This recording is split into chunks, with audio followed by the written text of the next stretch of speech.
Street life comes with plenty of threats.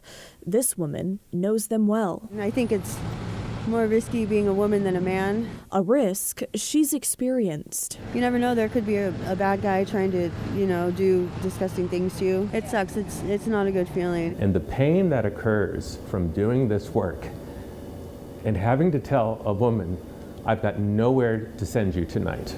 Scott Kerman runs Blanchet House, a popular spot in Old Town for homeless people. He's behind the effort to open an emergency overnight shelter just for women. The inspiration came from our own experience. Somewhere to stay overnight is good, especially being a woman, because it's safety. This empty Northwest Portland building off Lovejoy Street could soon be called Bethany's Room, named after a woman who died on the streets last year. And there have been other Bethanys, and there have been other women in particular who we have lost to tragic violence, that we have seen the bruises and the gashes and the beatings and the victimization. And as an organization, as a staff, we said enough.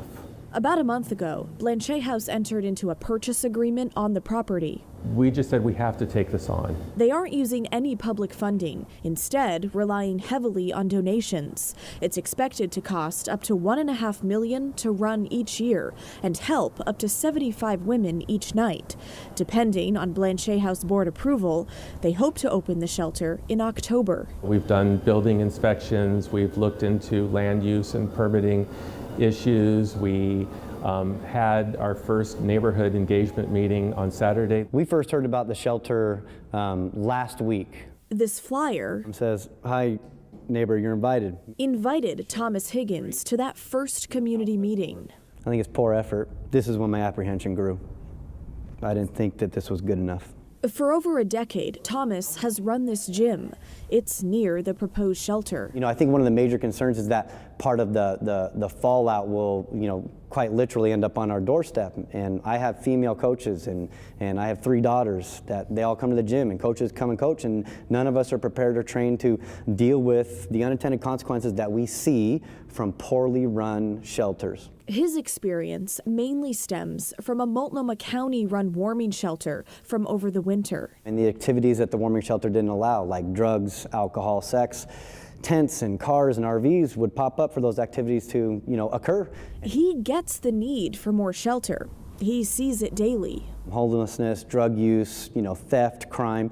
I am first to back any kind of prepared plan that can point at a clear example that has worked in the past. You would have my signature, but that is not what Blanchet is proposing. We don't know much about the plan. It seems to be just a grand experiment that is being injected into our neighborhood almost, in the middle of the night, it seems, and there's no plan. Todd Zarnitz leads the Northwest District Association. This is a neighborhood that cares about each other, and when you put something together of this scale, we all need a buy-in, we need to know what's going on. Rather than stand up today in early June and say, we have the plan and it is fully formed, we understand we have a lot of time to make sure that we're putting the best plan together for day one. We're told there will be shelter security. How often guards are on site and the shelter operating hours partly depends on neighborhood feedback. I think my faith in Blanchet House is fading because their lack of communication before they took large steps in our neighborhood. A warm smile and good intentions aren't going to solve this problem. They all have a healthy skepticism that things are going to get better. Part of the conversation is, what can we do that can help you feel more confident? Not just, trust us, it'll be fine.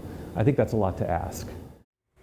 Now, Scott tells me he's hoping for at least 5 months of community conversation before the potential opening in October. He's even willing to hold weekly meetings.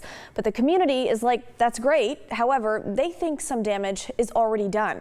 They feel how it impacts their business is not being considered. Now, for some context, the shelter would be just a few blocks from Rosehaven. That's a day center for homeless women. Scott at Blanchet House is hoping to work with surrounding groups like Rosehaven. So in the morning, morning, when the women leave the overnight shelter, they have a place to go instead of, say, just setting up camp on the surrounding streets. But some neighbors fear that will happen anyway. And I can tell you from my own reporting, places like Rosehaven are already operating at a pretty full capacity as is.